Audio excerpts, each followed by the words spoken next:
Bueno, el tema de hoy es vectores. Un vector, en su definición geométrica, es un segmento de recta, de recta dirigido como el que podemos ver aquí en esta figura. Tiene un punto inicial A, tiene un punto final B. Y bueno, este vector se describe como AB. Esta flechita de aquí arriba pues, significa que es un vector. Bueno, pues lo que sucede es que hay muchas variables que necesitan representarse por medio de un vector. Por ejemplo, una velocidad. Podemos decir que un objeto se mueve a 100 kilómetros por hora, por decir algo, 100 kilómetros por hora, pero ¿qué más falta definir? ¿Qué más falta definir? La dirección, hacia dónde es esa velocidad. Para que esa variable quede completamente descrita, pues necesita de una magnitud, pero también de una dirección. De hecho, son las características de un vector: magnitud, dirección y sentido. Otro ejemplo, una fuerza, puede ser una fuerza de 100 newtons. Conocemos la magnitud, pero nos falta la dirección, saber hacia dónde es esa fuerza, hacia arriba, hacia abajo, hacia la izquierda, hacia la derecha, hacia dónde. Entonces, hay cantidades que necesitan ser representadas por medio de un vector.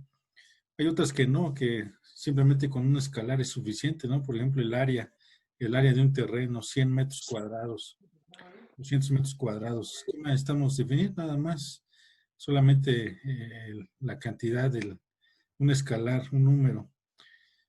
Por ejemplo, una cantidad de dinero, 100 pesos, 200 pesos. No se requiere de nada más, ¿no? Solamente esas variables quedan escritas por medio de un escalar.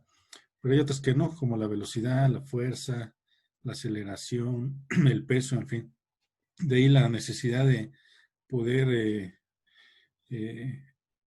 necesitar vectores, acudir a los vectores para representar este tipo de magnitudes físicas. Así que, como decíamos, tiene tres características. Tiene una magnitud que está completamente relacionada con la longitud, es decir, si supongamos que este vector representa una velocidad de 100 kilómetros por hora, bueno, pues una velocidad de 200 kilómetros por hora estaría representada por un vector del doble de la longitud de este vector, ¿no? Entonces tenemos la magnitud, la dirección, bueno, es el ángulo medido a partir del eje horizontal. Ahorita vamos a ver las fórmulas, y el sentido, que lo indicamos por medio de esta flecha. Pues bien, tenemos vectores en dos dimensiones o en el plano XY. Aquí tenemos un plano XY. Vectores en R2, esto se lee R2, lo cual lo usamos para representar el sistema bidimensional o el plano XY. Así que un vector en R2 pues tendría dos componentes, B1, B2. B es igual a B1, B2. Les digo que normalmente un vector se representa por medio de una flecha. Aquí sería mejor todavía agregar una flecha aquí, o inclusive en los libros, en las publicaciones, pues los vectores generalmente están en negritas para que consideren esto. Aquí, bueno, simplemente estamos definiendo aquí B igual a, entre paréntesis, las dos componentes. Es un vector. Bueno, esto es en R2, en el plano XY. Podemos tener vectores en R3, en el sistema R3, es un sistema tridimensional, un sistema de tres dimensiones, como el que podemos ver aquí, X, Y, Z, los tres ejes coordenados. Aquí tenemos un vector, miren esta flechita azul, es un vector, y tiene tres componentes, ¿no? B1, tiene su componente B2 y tiene su componente B3, tiene tres componentes, B1, B2, B3. En el sistema tridimensional, entonces R2 lo podemos representar gráficamente, un vector en R2 lo podemos representar gráficamente en el plano XY, un vector en R3 lo podemos representar gráficamente en el espacio tridimensional X, Y, Z. Ahora bien, podemos tener vectores en R4, tiene cuatro componentes, pero ¿qué sucede aquí? Ya no existe una representación gráfica, ¿no? Ya no podemos tener una representación gráfica de un vector en R4, solamente su representación algebraica, que sería esta, B igual, y aquí ponemos entre paréntesis los componentes. Y esto lo podemos extender hasta Rn, vectores en Rn. ¿Cuántos componentes tendría? B1, B2, hasta Bn, n componentes. En fin, bueno, varias de las características que vamos a definir para un vector en R2, en R3, pues se aplican de igual manera para vectores en Rn. Bueno, como decíamos entonces, B1, B2 hasta Bn son las componentes del vector. Entonces, en R2, en R3 podemos tener la representación algebraica y también geométrica o gráfica. Pero a partir de R4 hasta Rn, pues ya solamente tendríamos una representación algebraica del vector. Pues bien, vamos a ver entonces cómo calcular las componentes de un vector. Bueno, como decíamos, un vector, ¿es lo mismo un vector, un punto que un vector? ¿Es lo mismo un punto que un vector? No. No, miren, de hecho un vector se encuentra entre dos puntos, un punto inicial y un punto final. Aquí tenemos un ejemplo. El punto inicial es el punto A con coordenadas 2, menos 3, 4. Y el punto final es el punto B con coordenadas menos 2, 1, 1. Entonces, ¿cómo calculamos el vector? Porque estos de aquí, estos son puntos, A y B son puntos. Estos números de aquí son las coordenadas de los puntos. Pero, ¿cómo calculamos el vector AB? Bueno, sería simplemente el punto final menos el punto inicial, como podemos ver aquí en esta ecuación. Restamos el punto final menos el punto inicial, es decir, el punto B menos el punto A. Es decir, menos 2 menos cuánto, menos 2. 1 menos cuánto, menos 3, y 1 menos cuánto, menos 4. Aquí lo tenemos.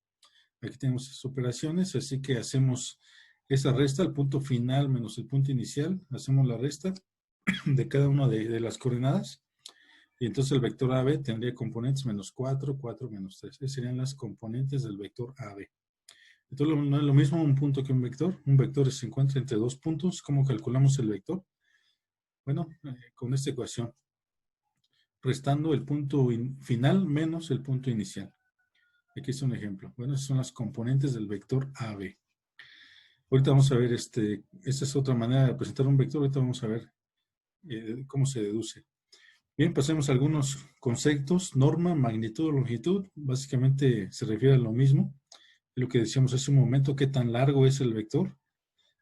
Su longitud, también le podemos llamar magnitud, o también norma, la norma del vector, qué tan largo es, qué longitud tiene norma. Bueno, por ejemplo, para un vector de dos componentes en R2, su norma se representa con estas rectas verticales, como si fuera valor absoluto. Inclusive también lo pueden encontrar con doble recta vertical, que representa lo mismo, norma, y básicamente es por el teorema de Pitágoras. La componente B1 al cuadrado más la componente B2 al cuadrado. Si es un vector en R3, o sea, tiene tres componentes, cada componente al cuadrado es la suma de cada uno de los componentes al cuadrado y la raíz cuadrada. Esto se puede extender para vectores en Rn, sería la raíz cuadrada de cada una de la suma de cada una de las componentes al cuadrado. Norma, magnitud o longitud. Bueno, pasemos ahora a la dirección. La dirección, bueno, como decíamos hace un momento, en un vector en R2, o sea, en el plano XY, la dirección viene siendo el ángulo medido a partir del eje X, a partir del eje horizontal. Es el ángulo en sentido antihorario, contrario a los maniceros del log. Así que la dirección de un vector puede tomar valores entre qué y qué valor. Pues entre 0 y 2pi, o 360 grados, entre 0 y 2pi. Bueno, ¿cómo calculamos la dirección de este vector? Bueno, si calculamos la tangente de teta, sería el cateto opuesto entre el cateto adyacente, sería B entre A. De ahí despejamos teta. Teta es tangente a la menos 1 de B entre A. B es la componente en Y del vector. A es la componente en X del vector. O sea, las componentes del vector B son AB. Entonces, la dirección sería la tangente a la menos 1 de B sobre A. Esta fórmula nos va a dar la dirección de un vector. También podemos calcular las componentes. Si tenemos la norma o magnitud del vector y tenemos su dirección y queremos calcular la componente A, sería con esta ecuación, A es igual a la norma del vector por el coseno de teta. Y si queremos calcular la componente de B, la componente en Y, sería B es igual a la norma de B por el seno de teta. Profesor, ¿Sí? prácticamente, en esta parte es lo mismo que vimos al principio del semestre, ¿no? Con números complejos. Sí, exactamente. Se cuentan con números complejos. Esta parte de aquí era la parte real, esta parte de aquí la componente en B era la parte imaginaria, ¿no? Y de hecho, bueno, esto lo pueden aplicar en varias cosas. En física seguramente también han visto vectores. Sí, es algo parecido. Solo aquí, en vez de ser un número complejo con una parte real y parte imaginaria, tenemos componente en X, componente en Y. Bueno, eso es en el plano XY. Ahora, ¿qué pasa en R3? ¿Qué pasa en R3? Bueno, aquí está el vector. Miren, aquí está el vector, la flecha color verde. ¿Cuáles son sus componentes? Son A, B, C. Sus componentes, componente en X, componente en Y, componente en Z. Ahora, aquí en este caso, si ustedes observan, es que en el plano XY solamente era un ángulo, ¿no? Con respecto al eje X, y con este ángulo podemos definir completamente la dirección del vector, pero aquí en R3, en el sistema tridimensional, hay un ángulo, miren, hay un ángulo del vector con respecto a cada eje coordenado. Por ejemplo, el ángulo entre el vector y el eje X, ¿cómo se llama? El ángulo entre el vector y el eje X es el ángulo alfa.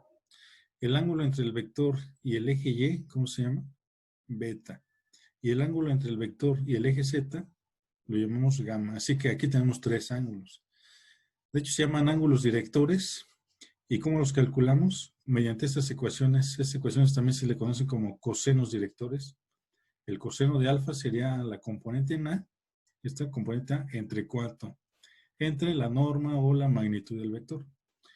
Y el coseno de beta, el ángulo beta, sería igual a la componente en B entre la norma del vector, y el coseno de gamma sería la componente C entre la magnitud del vector.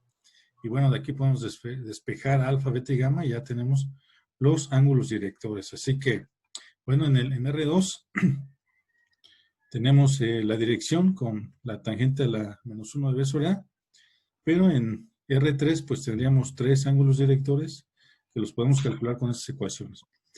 En R4, en R5, en fin, hasta Rn, bueno, pues ya como no tenemos una representación gráfica, les vuelvo a repetir, entonces ahí solamente nos quedamos con las componentes y la magnitud, no tenemos un ángulo como tal, ¿no? Que define la dirección de un vector en R4, R5, hasta Rn. Bien, entonces ya definimos ahorita vamos a hacer unos ejemplos, ya definimos cómo calcular las componentes de un vector, teniendo los dos puntos, teniendo el punto inicial y el punto final, diferencia de puntos, punto final menos punto inicial. Vemos cómo calcular la norma de un vector, es la raíz cuadrada de la suma de las componentes al cuadrado, y la dirección en R2, los ángulos directores en R3. Bien, vamos a un ejemplo, Aquí tenemos un ejemplo, dice, determine las componentes del vector AB, es este vector de aquí, miren, AB, su norma y su dirección, ¿ven? Bueno, este es un vector AB, el punto inicial, ¿qué coordenadas tiene? Aquí lo podemos ver, 2, 1, ¿no? 2 en X, 1 en Y, aquí está bien. El punto B, el punto final, ¿qué coordenadas tiene? 5 en X, 3 en Y, 5,3 X. Perdón, 6, ¿verdad? 6,3. Las coordenadas del vector B, el punto final, 6 en X, 3 en Y, 6,3. Bueno, ¿cómo vamos a calcular las componentes del vector? Bueno, como mencionamos hace un momento, es el punto final menos el punto inicial, es decir, el punto 6,3 menos el punto 2,1. Así que sería 6 menos ¿cuánto? 6 menos 2, aquí está. Y 3 menos ¿cuánto? 3 menos 1, aquí está. Así que 6 menos 4, 3 menos 1, 2. Las componentes del vector AB, de este vector, es 4,2. Son las componentes del vector. Bueno, de hecho, este vector, un vector equivalente sería este vector de aquí, miren, con componentes 4,2. 4,2. El punto inicial ahora sería el origen. Este vector es equivalente a este vector. Componentes 4,2. Bueno, ya tenemos las componentes del vector, restando el punto final menos el punto inicial. Vamos a la norma. ¿Cómo calculamos la norma? Bueno, les digo que se puede representar también con doble recta vertical. Norma o longitud, tenemos la raíz cuadrada de cada componente al cuadrado. 4 al cuadrado más 2 al cuadrado sería raíz de 20. Ustedes pueden calcular también el valor aproximado de raíz de 20. Y, bueno, tenemos la norma, la dirección. Bueno, es un ángulo medido con respecto al eje horizontal. Lo podemos ver aquí, con respecto al eje horizontal, lo ven aquí, en este vector equivalente. Este ya sería un vector de dirección porque su inicio es el origen. De antemano podemos ver que el ángulo está entre 0 y 90 grados, ¿no? Está aquí en el primer cuadrante, bueno, lo calculamos. Tangente menos 1 de B entre A, B, ¿cuánto vale? B sería 2 y A sería 4. Entonces la tangente de la versión de 2 entre 4 sería 26.56 grados. Sería la dirección de este vector. Bien, bueno, es un ejemplo, ¿no?, de las componentes de un vector, norma y dirección. También, miren, otro ejemplo, podemos tener un ejercicio en donde se nos dé, por ejemplo, la norma del vector y la dirección. Entonces, aquí encuentren las componentes del vector B con magnitud 4, nos están dando la magnitud de la norma y dirección pi tercios. Así que, bueno, lo podemos graficar. Pi tercios en radianes es lo mismo que 60 grados, ¿no? Así que es un vector que anda por aquí en el primer cuadrante. Así que, bueno, conocemos su norma y conocemos su dirección y nos piden calcular las componentes A, B. Así que vamos a aplicar estas ecuaciones que vimos acá arriba. Calculamos las componentes en A y B. Bueno, entonces A sería la norma de B por el coseno de teta, teta es la dirección. Bueno, la norma de B sería, nos está dando 4 por el coseno de 60 grados o pi tercios. Así que la componente en A sería 2. Y la componente de B sería la norma de B por el seno del ángulo, 4 por seno de 60. P sería 2 raíz de 3, así que las componentes del vector B, 2,2 raíz de 3. Así que podemos calcular las componentes de un vector teniendo su magnitud y teniendo su dirección.